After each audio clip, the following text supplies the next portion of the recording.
Today, a man was shot dead at a Black Lives Matter protest in Austin. We'll have all the details. Riots in Portland get increasingly violent, all while Jerry Nadler says Antifa is just a myth. Nothing to see here. We've got a lot coming up on this Monday, and it starts right now.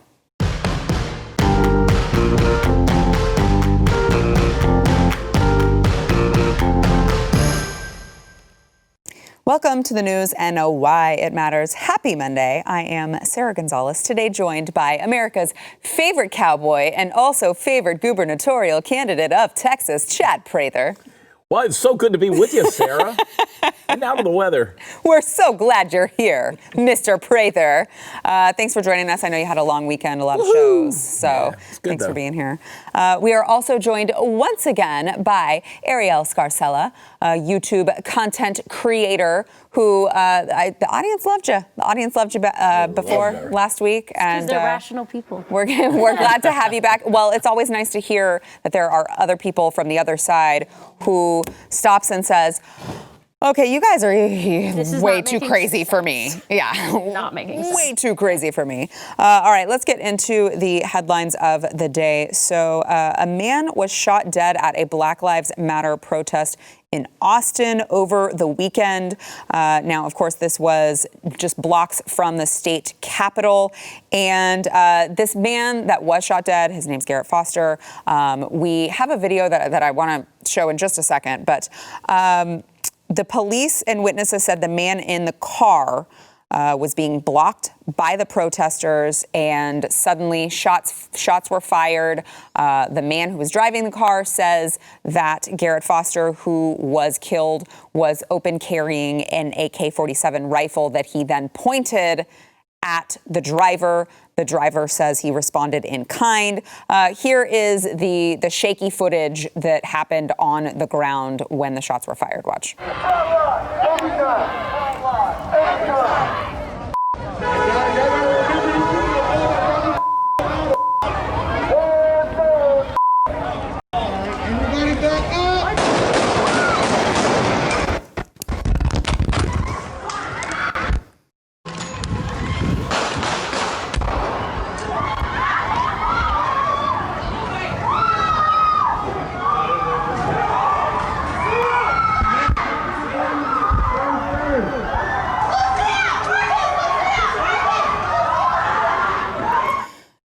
Now, the everything I've read, the police account says he was carrying the AK-47. It's just kind of a he said, she said. The driver says that the AK-47 did get pointed at him.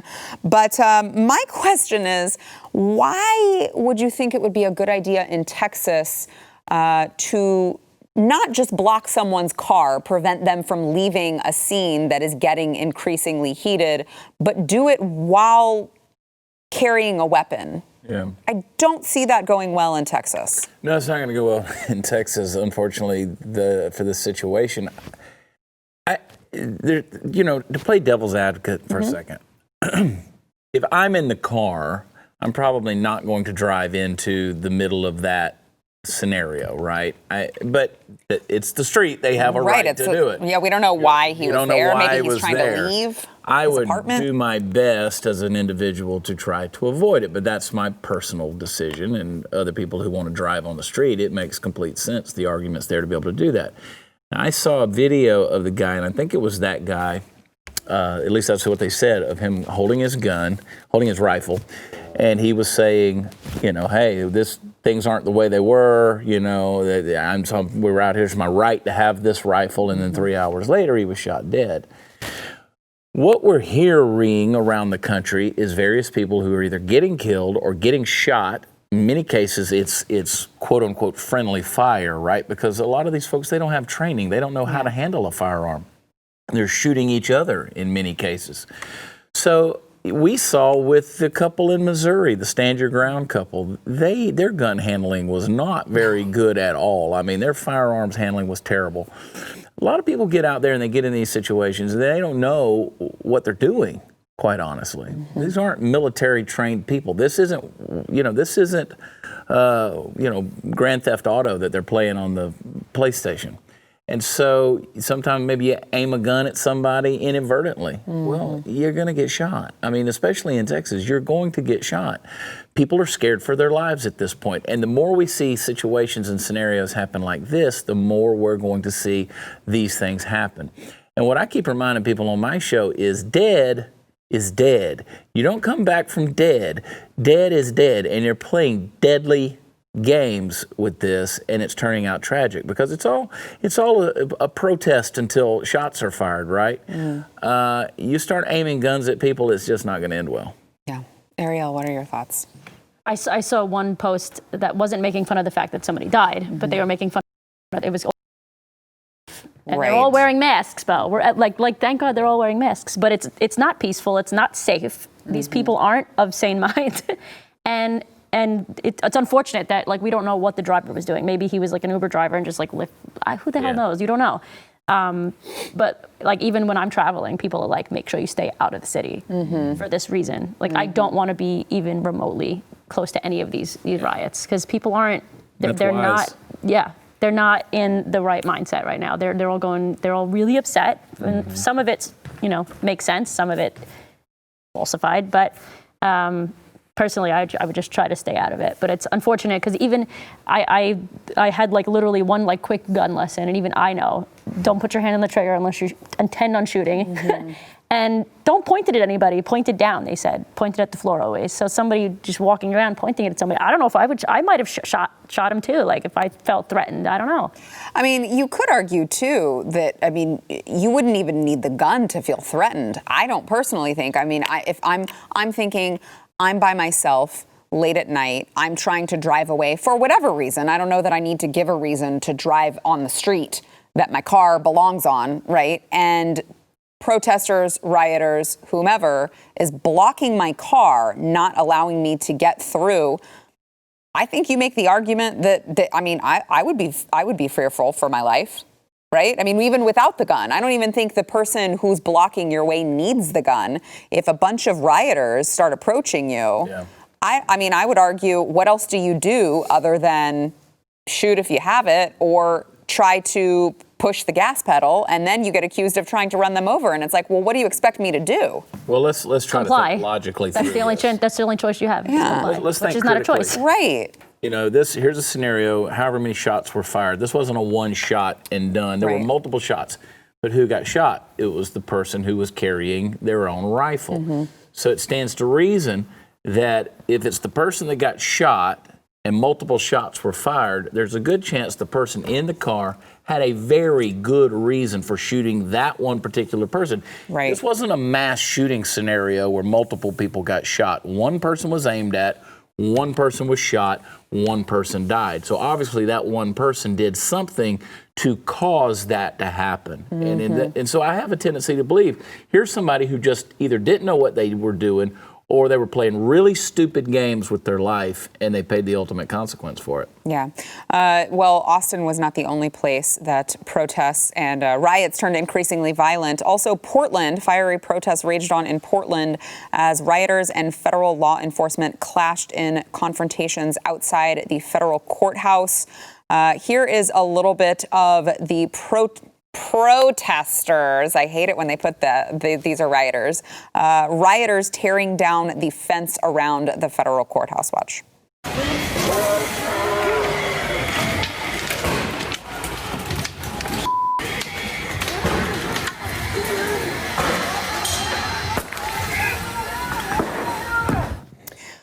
Now, depending on who you follow, I think what news sources you follow, who you follow on social media, you're going to hear a lot of what came first, the chicken or the egg. Who was the aggressor, the federal government or the rioters, the protesters who are not complying?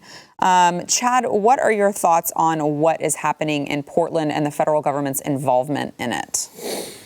Portland is an interesting scenario, and I think I pointed it out on this show last week. Portland is not very representative of most cities in America because of the interesting circumstances surrounding why Portland is the way Portland is. You have a huge homeless population. You have a lot of folks that were bussed in at one point in time for various reasons that we don't have time to get into, and the folks just stayed there. There were some voter fraud attempts. There were things like that. They were bringing people in, and they just never left, right? So there's some strange things. I look at this and I think, they tear down this fence. You get in there. What now? I mean, okay, so we got past the fence. And sometimes I look at this and I wonder, are these mayors and these governors just letting the cities burn? I mean, just let them go, and just to prove some kind of weird what would be the point? I mean, just to. I'm at a point now where I'm just thinking, let them have it. Right. Let them have it. If you're going to be so asinine as to not step in and do something, then just let them have it. So. It's a total disrespect for authority. It's a total disrespect for law enforcement. This is not peaceful protesting. This is not, I talked with one of the Black Trump supporters, Black Rebel, this morning. He's Black Rebel on social media. I talked with him this morning. He got stabbed in Portland, and he's a Black Trump supporter, and he got stabbed. I mean, they were trying to kill him. They stalked him. Tried to kill him. This is a bad scenario. Now, me personally, I'm talking a little bit slow today because I have to choose my words very carefully because of a couple of things. One, my anger level wants to rise up. And two, I want to say things that I would probably end up being thrown back at me, and I just don't have the ability to have that conversation with people who. Well, I mean, it'd be great for my ratings. I'm sure it would. I'm sure it would. But I'm just telling you, and I keep saying this over and over again, the hills have eyes. You think you can do this in an unarmed urban situation. You've seen your success in being able to do that. But yesterday and over the weekend, they were doing it in Weatherford, Texas, Parker County, Texas, west of Fort Worth. And the melee began. There were fights. There were breakouts right there at the courthouse there in Weatherford, Texas. And I promise you, I'm not threatening, I'm just promising you, you take it into the wrong areas, and this is not going to end well for you. It simply will be a war, and it's not going to end well. Yeah. Ariel, so when you watch stuff like this, because I have heard a lot of speculation that these protesters, these rioters, even the mayors, the city officials, are kind of seeing how far they can push it to get Trump to look like he's the bully. He's the one who's making the first move. He's bringing in these federal law enforcement officers who are throwing things at these poor innocent protesters who have every right to be there, and look at their scabs and they've got to go to the hospital and all this.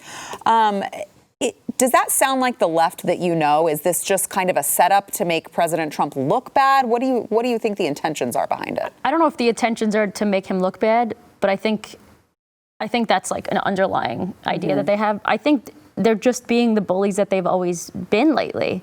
Honestly, like you said it best. Like go to a place where you're going to meet your match. They don't. Yeah. They're only in these super liberal areas, and they only again in their echo chambers. They're not going out into not the real world, because it's always the real world, but they're not going out and seeing other people's views and how this is why at least people on the far left were so confused as to why Trump won.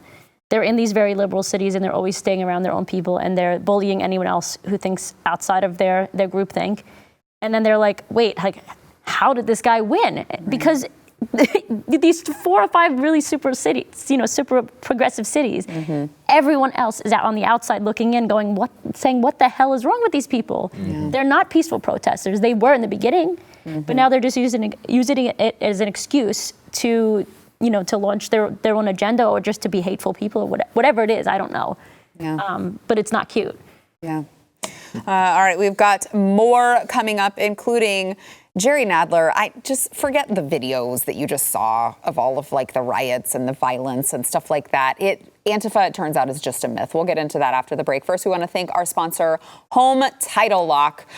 So if you own a home, you have a security system because you don't want anything in your home to be stolen. So you think, okay, well, I leave my home, I set my security system, and everything is safe. What you don't realize is that you're not always safe. Your home is not safe when you just set the security system, because home title fraud is actually becoming more of a problem these days. The The FBI calls it one of the quickest growing crimes in America. You may have not heard of it, so let me tell you how they get you. Your home's title is actually stored online, where everything is right now, and thieves, no good doers can get online, they hack into it, they can pull your deed, they can forge your name, and then they can do whatever they want with the equity that you have in your house. They can file it saying that you've sold your home, and they can refile as the new owner. So, are you scared yet? Well, you should be, because guess what? No identity theft program protects you. No bank program protects you.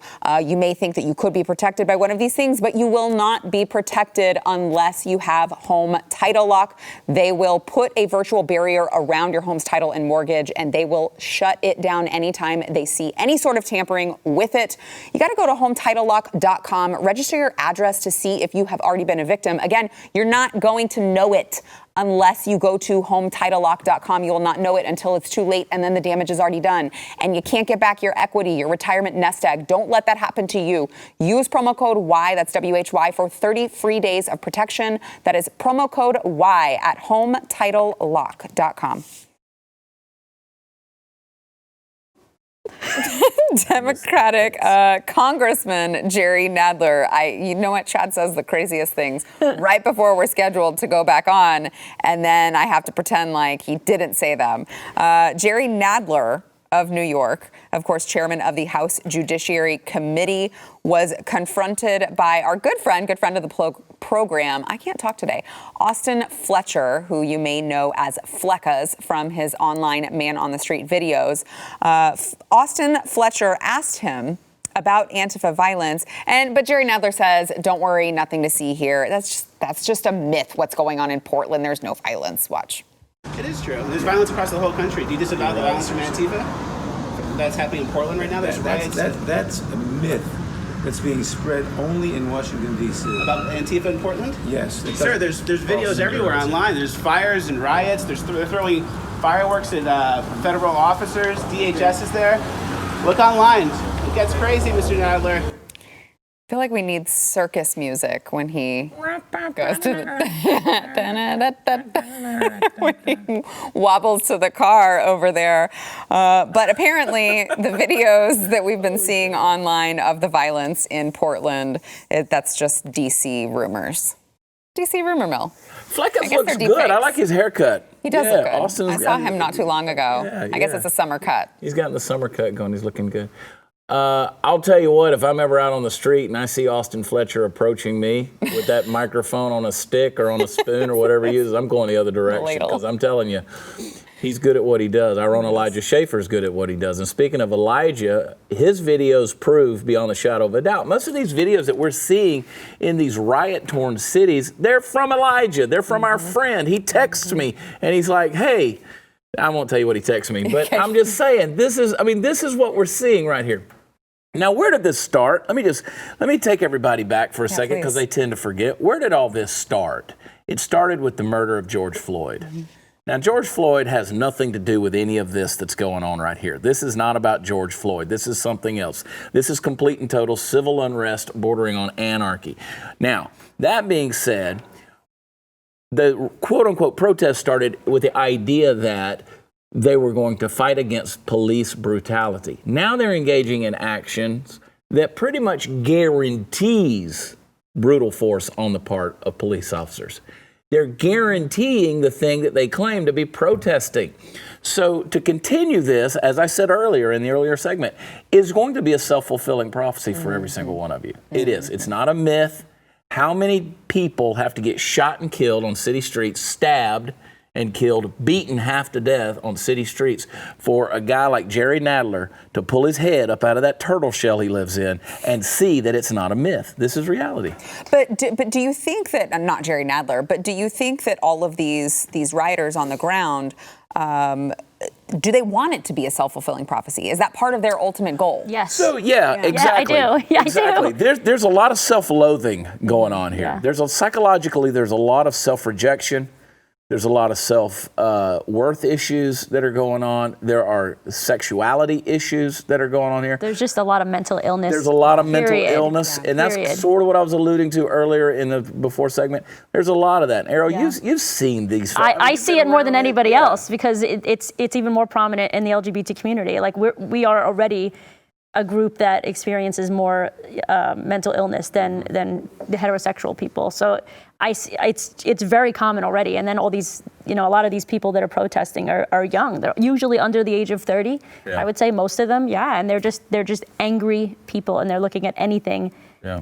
They're looking at any cause to get behind. Any authority they're lashing out against. They're going to do that because this is a culture that has never experienced authority. They've never experienced discipline. Right. When they do experience it, they see, they've never been told no. So they perceive it as rejection whenever they hear it. And so what do? They fight against the thing that rejects them, rejects their voice. They feel unheard. They feel unloved. They feel uncared for, unpaid attention to. All of these uns, right? They're just not getting what they need. So let's go in here and tear down the streets and set things on fire until we get attention. This has nothing to do with the protests anymore. Not a myth. It's not a myth. So this whole thing, it is a self-fulfilling prophecy because to the degree that I can go out and basically self-flagellate myself, I become a martyr. I become a self-fulfilled martyr in all of these things because literally dying for the cause. Literally dying for the cause. But you take the Garrett guy, and I apologize for forgetting his last name, who was shot. I think it was Garrett Foster. Yeah. The guy who was killed. Okay. We're not building monuments to you, Garrett. We're not building memorials to you. I mean, God bless you. God, rest in peace. I pray you do. And we mourn the loss of your life. Mm-hmm. But let me tell you something. You're not Jesus Christ. I read a Newsweek. Was it Newsweek? I read an article this week that was comparing George Floyd to Jesus, and it was the crucifixion of George Floyd. But Jesus wasn't on fentanyl, meth, or weed whenever he died, and he never held guns to people, and he didn't go out spending, counterfeit bills, and he wasn't in porn films. Those are the kind of things you're sitting there. I mean, come on. George Floyd, as tragic as that is, was not a martyr. Mm-hmm. Not a martyr. He was a guy doing bad things in a bad situation around bad cops. He'd done the bad things before. He'd been around the bad cops before. Mm-hmm. He'd done the bad stuff. Yeah. And the circumstances caught up with him. Yeah, Ariel, I look at some of these. There was a video that floated around Twitter over the weekend that I retweeted, but it was a group of protesters rioters. I keep reading the word protesters, and I want to repeat what I'm reading, but I know that that's not true. They're rioters. They're animals. And they're standing on top of this woman's car. It is a group of Black Lives Matters protesters, of course. I saw that video. Yeah, there were a lot of Black people involved in that protest. Mm-hmm. Surprisingly enough, because usually it's just a bunch of white people. It's white saviors. Yeah, of course. But and the driver of the car was white. Yes. They tried to they tried to stop her from driving. They stood on her car. They were trying to prevent her from driving. She keeps driving, and there's this long tweet thread. And then they cry. Yeah. Yes, and she was like, the one of the rioters said, well, we tried to ask the police, why won't you arrest this woman? Look, she just tried to run over us. She just tried to do this. She just tried to do that. And I'm like, what the hell do you think is going to happen if you stand on someone else's property and try to prevent them from getting past you? Yeah. That's not a peaceful protest. I wonder what the actual law says. That's my question for this. Like, what does the law say? Like, is there a law written that says, if you are, I guess that would be considered threatening, though, right? Would that be considered harassment if you are on top of somebody's car? Well, you can't. That's their private property. It would be considered harassment. I think that would probably fall under that category, well, depending right? on what state you're in, it actually could fall under the Castle Doctrine, if I'm not mistaken, because let's face it, if you are in your automobile, you are technically in your residence because it's your property. That is your property. So, like, if I pull the thing over in a public place and I decide to take a nap in my car, if I have that, if I'm in a state that has that as a law, I'm in my house technically. Mm-hmm. But the way, golly, we've seen this for years and years, and I've said, if you control the language, you control the culture, right? And you keep running into this thing of protesters versus rioters. Yes. Oh, 100%. So here's an article. I mentioned Weatherford, Texas, and what happened over the weekend. Here's an article. LivingBlueTX.com, which ought to tell you right there where we're coming from. But this is the headline. Violent racists swarm protest in Weatherford. Violent racist swarm protest in Weatherford. That is, it got ugly and protesters were attacked. What's going on in North Texas, y'all? That's the first sentence of the article. I mean, it's just insane, this stuff. But when you keep controlling the language, you control the narrative, and you say things like, that's why do you think the big thing is to call people on the right racists or Nazis or homophobes or xenophobes? Because it just shuts them up. Have you felt a lot of homophobia around here, hanging around with us? I mean, honestly, never once. I mean, it doesn't really cross our mind. Yeah. I mean, it's like, what? I don't get it. I don't understand. You remember when, who was it? One of our buddies who came in here, and I won't call his name because I won't put him on the spot, and he's not here to defend himself or to correct. But one of our good friends who's a comedian who, he's still on the left. He said, you know what, you guys, just coming around here, hanging out here for a week with you guys, he said, I've never been treated so graciously as I have by people that I've been told my entire life were the enemy. Yeah. And they're surprised. I was feeling you can relate. I was like, these people don't hate me, Yeah. and for being who I am. Like, that's the whole point, and right? I promise you, the folks around here they'd give an eye for you. I mean, they just would, because at the end of the day, we understand the concept of family and community, individual rights, personal liberty, responsibility with that. I mean, we value friendships and relationships. I mean, at the end of the day, the idea of love is not something you toss around that's just free love. No, it's something that comes with a requirement and a consequence. And there's results from choosing who you love and who you're with. And I'm not talking about an eros or a sexual love. I'm just talking about familial love. Yeah. Brotherly love for somebody that says, you know what, I can disagree with you and without getting my feelings hurt because I'm a big boy or a big girl. I got thick skin. I'm an adult. I've managed to mature. My daddy beat my ass when I was growing up. So just because you have a different opinion from me, I'm not going to cry and go to my safe space. And so when you find and the ability to find something common, fellowship with someone, you don't take that stuff lightly. Yeah. You become a family. Yeah. All right, we've got more coming up. Mask mandates, they're getting a little dangerous out there. Yeah, we've got some viral videos for you after the break. We'll be back in a minute. I was with Sydney, we went to the art museum, and they were like, you have to wear a mask, and she put it on and it said, make America great again. And she's like, I'm at least gonna, what did she say? The Miami Police Department has assigned 39 police officers to enforce the city's mandatory mask order. So now we have police officers in Miami handing out citations. I feel for these guys who drew the short straw, having to enforce such a ridiculous law. But here is a little bit of a man who was receiving a ticket from a Miami police officer for not just not wearing a mask. No. He was wearing a mask, but apparently he was not wearing it properly. And that is what caused him to get a citation. Here's just a little bit of that. They're in the gym, I don't care. They're working out. They need to breathe. But even outside, like I just literally had it over my mouth. This is the thing, dude. So you understand. You gotta wear it properly. Everyone else is wearing it properly. We're wearing it properly. Doing this does not help anybody. You're still... I'm on the phone as you talk. And I'm outside and I was on the phone. The problem is, this is the thing, dude. So you understand. You have to wear it properly. You're not wearing it properly, it's not like you're wearing it at all. Okay. What am I signing here? And he was not the only one. Apparently, a cop issued a woman a ticket after she walked outside of a Publix grocery store and removed her mask while exiting the grocery store. She was given a ticket for not wearing a mask in a, quote, public space. She said the parking lot was empty. She wasn't around anyone, yet she was still given a citation. How did we get here? I have yet to see all of the science that backs up these the cloth masks and the different materials. And you know what's interesting?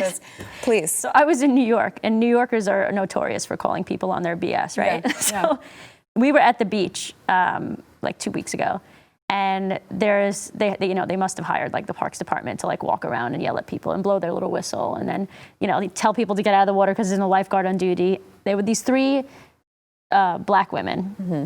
And they were also the Parks Department person was also a black woman, so it was just like just typical, females going at it with each other, and they were like past the point where they were allowed to be in the water, and the Parks Department lady comes over and blows her whistle. Excuse me, ladies, you have to get out of the water. Da, da, da. And they're like, and the three girls are in the water going, come and get us.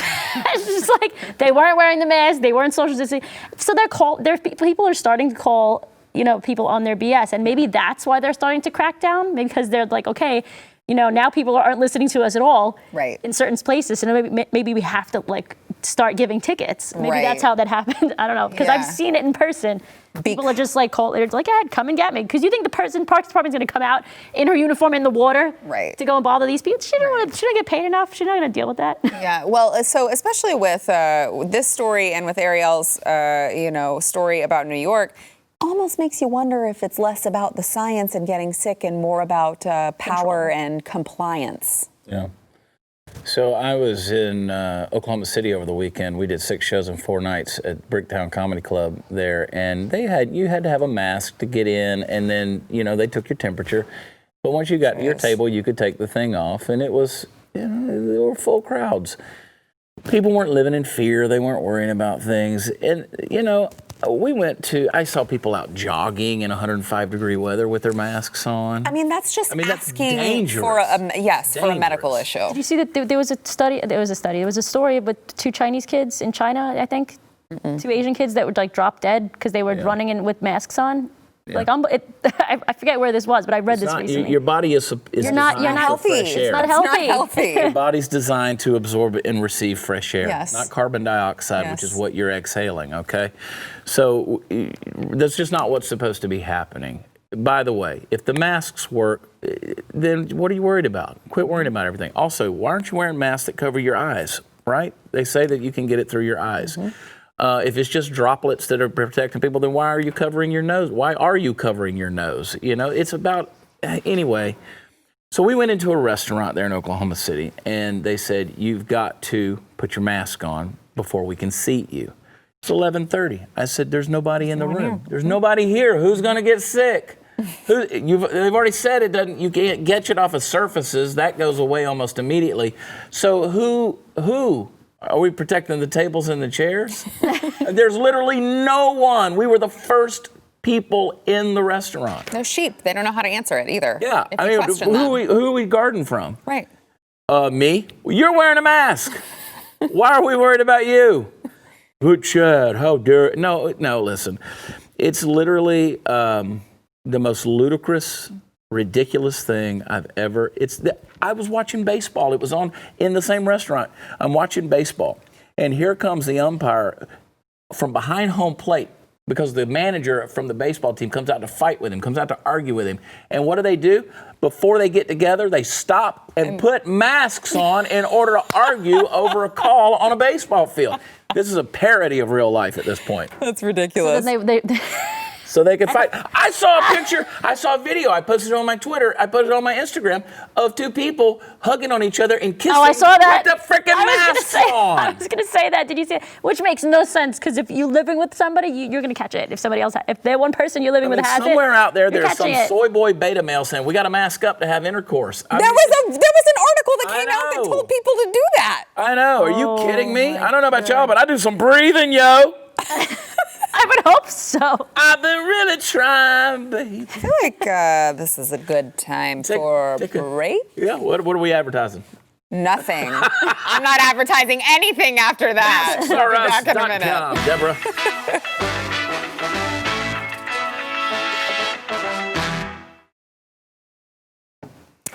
Speaking of the mask mandate, we just discussed Miami, what was happening in Miami, officers giving citations to people.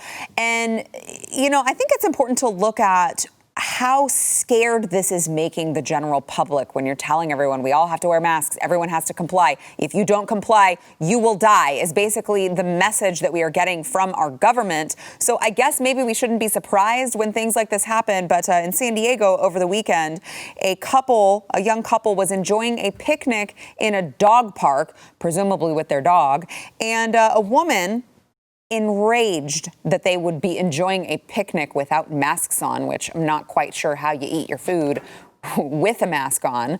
But a woman came by and apparently maced at least the husband, who stood up in defense for his wife, in the face. Here's a little bit of that.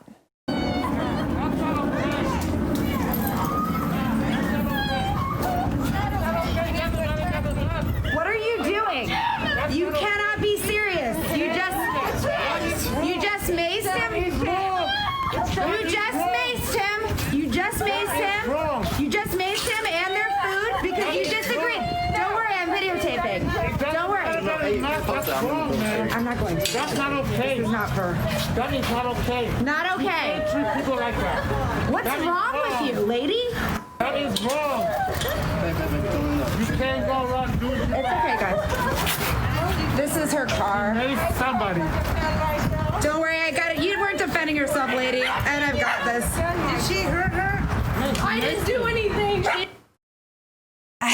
Who was crying in the background? First I think it was the wife. Yeah, the woman who was involved in the altercation. But this is what this rhetoric from the mainstream media, this is what this rhetoric from the Democrats in government, this is where it gets us, is that you have a population who is so fearful, I think, of getting a virus that they think they're going to die from, even though it has a 99.97% survival rate, that you are still going to, like, you feel the need to force yourself. everyone into complying, I guess. It's a new religion. It's called Safetyism, okay? The Safetyism religion demands that everybody comply because everyone's life is, joined together in some symbiotic way that if you do the wrong thing, then it's going to kill all of us. Right. So this idea that I've got to, I can't say no to my child. I can't discipline them because it might hurt them. And I don't want them to go outside unless they're dressed, in pads like the Michelin Man in a helmet and all these things, where I don't want a little Bobby to scrape his knee or to break a bone. It's safetyism, and now it's become an adult. Now this cult of safetyism has become an adult, and that's the safe space culture. It's a safe space culture where we're scared to death of the world. But have you seen that it has transformed from, you're talking about as a child, that's more of an individual, like, I'm going to protect my child, my family, and it's kind of transformed and morphed into it is your duty to protect the greater good of society. Yeah. And that's where I find that it gets to be so much more dangerous. Well, we can get into the generational implications of all that, from baby boomers to Generation Xers to Yers, Zers, millennials, all these different things, and every one of them have different traits. And what we've seen is and just taking it back to the baby boomers, there has been this delineation, stepping down of almost, you can see the downward growth spiral, so to speak, of each generation exacerbating and exponentially making things worse in this area, right? It just gets, so another generation from now, we're really, really going to be in trouble. Yes. Because this is where we are. I mean, this is where we are. When you live in a world where everything's relative, a pluralistic society where everything is relative, and a postmodern mindset where we create reality based on what we're feeling, this is what you get. People act out without consequences, without sense of repercussion, of judgment. These people that got maced are a whole lot nicer than me. Oh. I mean, I don't want to tell you. I would have reacted. I wouldn't have been a conscious thing. I would have reacted. So these people that are putting up with this are a lot nicer than me. Especially, Ariel, when you factor in, we were talking about this a little bit over a break, when you factor in the fact that there are a lot of people with medical conditions that they can't wear a mask, and it's like the whole of society who's going with this mask mandate, it doesn't even factor into their brains that there could be someone who legitimately cannot wear one. Yeah, right. And you're going to mace them? They probably would at this point, because it's like the group thing. It's automatically they're seeing them as the enemy. They don't even think, the funny thing is, I'm still training my lefty brain to rethink things. Like, I automatically looked at the woman's license plate and saw they had a handicap license plate, and I was like, is she really though? Like, it's like, let's prove it. And it's like, no, she doesn't have to prove it, right? Yeah. Like, So it's the same thing. You don't have to prove that, you have to get a HIPAA violation. You legally can't ask somebody if they have an issue with it. Well, you legally say, like, I have, an underlying medical condition, I cannot do it. Which it's already... And they can't tell you not to. They can't tell you to put it on. It's already exposing the medically fragile community who doesn't really care for people to know their medical issues. When you're shopping at a store and there's one person who's not wearing a mask, it's like, well, and everybody looks at them. Kind of already know. Yeah, and everyone looks and at over the you. weekend, Pastor John MacArthur out in California, he defied the order, and their church got together, and I was reading a comment. We had a Blaze.com media post about this, and one lady commented underneath it on one of my pages and said, well, maybe he'll get COVID and die, and then everybody will understand. And I'm thinking, so rioters can get together, protesters can get together. Right. You can get together and go to Lowe's and Home Depot, and you can go to the Costco and the Sam's and the Walmart. You can't go to church, right? And so it's, as long as you're doing something that they don't approve of, like go to church, well, I hope you die. Well, I hope you die going to Lowe's. How does that make you feel, right? Yeah. I mean, it's so dumb. But I can go to Lowe's. You can't.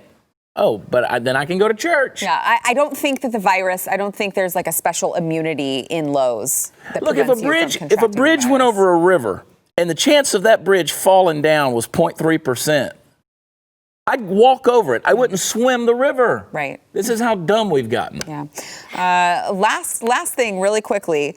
The largest COVID vaccine study in the world began today, the first of 30,000 Americans volunteering to take the shots. Chad, how much would they have to pay you to be one of the people to take this experimental vaccine so quickly? There's no amount of money. No amount of money. And it's not based on the health reasons, it's the principle of the thing. Okay. It's the principle of the thing. Okay.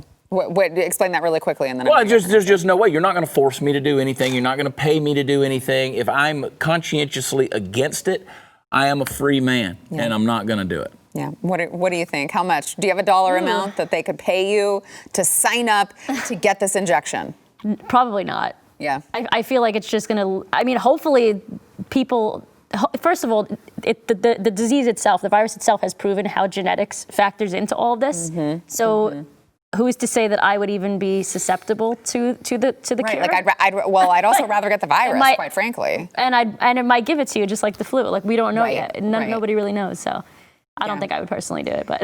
Yeah, I find it interesting. I know we got to take a break, but I find it interesting. A lot of people are like, well, but it produced 100% in 100% of people antibodies. And I'm like, right, but did they grow a third leg? That's what I would like to know before you tell me that it's a vaccine that should be administered to everyone. All right, back in a minute. Did they grow a third leg? Okay, well, antibodies is not the only thing. Friday's poll. I wasn't here. This is an interesting one. What is the craziest thing Biden has said? You had the options of the leg hair comment, the poor kids are just as bright and talented as white kids comment, and the you ain't black comment. The kids rubbing his leg hair won by almost 50%. You ain't black was closely followed it at 34%. And the poor kids are just as capable as white kids at 16.3%. I'm sure it was very hard for you guys to figure out what was the craziest thing that Joe Biden has said, because literally everything that comes out of his mouth these days is crazy if it's coherent enough to decipher. Today's poll: which has brainwashed more Americans, the media or the universities? I'm gonna go to you first, Ariel. Which has brainwashed more Americans, the media or the universities? What do you think? I don't know. It's a tough one. I think both equally, but different people. Right, because the people who are not going to the universities are getting brainwashed by the media. I think it's the same lesson, different classroom. Yeah. What do you think, Chad? Media just by default of people's access to it. Yeah. More access, not as much access to universities. We're getting bombarded. Yeah. And the media's controlled. I mean, schools are controlled by that. Ugh, don't even get me started. Oh, I have a story for you off air. Oh, I got one for you too. Oh.